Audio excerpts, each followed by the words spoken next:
Animal shelters across the country are over capacity and millions of pets are still waiting to find their homes.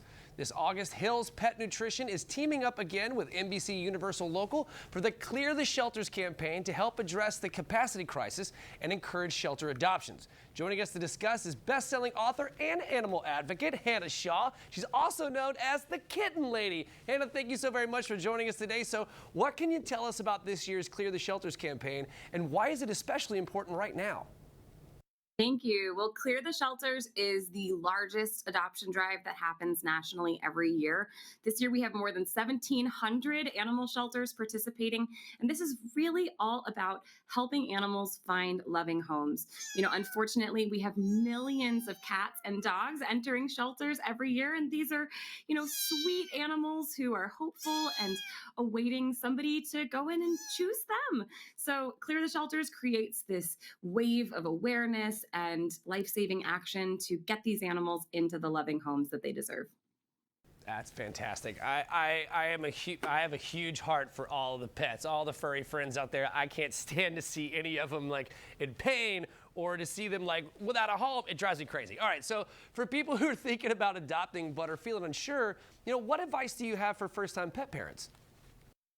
I think a lot of people who have never adopted before imagine that they have to just be absolutely perfect in order to adopt. And unfortunately, what we're finding through survey data in the 2025 Hills State of Shelter Pet Adoption Report is that desire for perfection is actually preventing people from going out and adopting. So you don't need to be perfect. You don't need to know everything to adopt. You just need to have love in your heart and give consistent care. Animals don't need perfection. They just need love.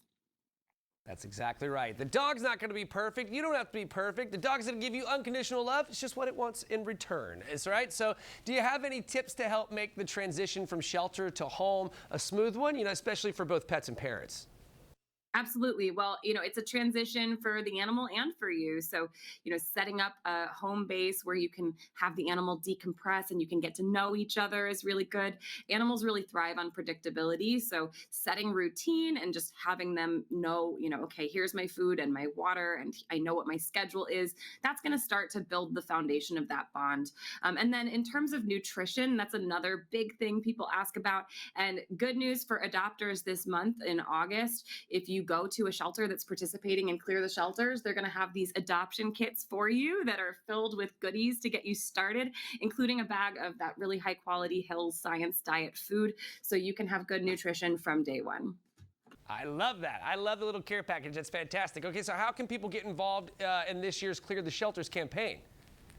Well, if you have room in your heart and in your home to adopt, definitely, go to a participating shelter and bring home a new animal. But even if you can't give a permanent home, little foster animals like Bedhead here, they need as much love as we can give them. And Bedhead only needs foster care for a couple of weeks. So that's what we're doing with this little guy. You can foster, you can donate to the Clear the Shelters Fund. But honestly, even if you are just feeding your cat or dog at home that Hill's Science Diet food, you're already supporting the effort.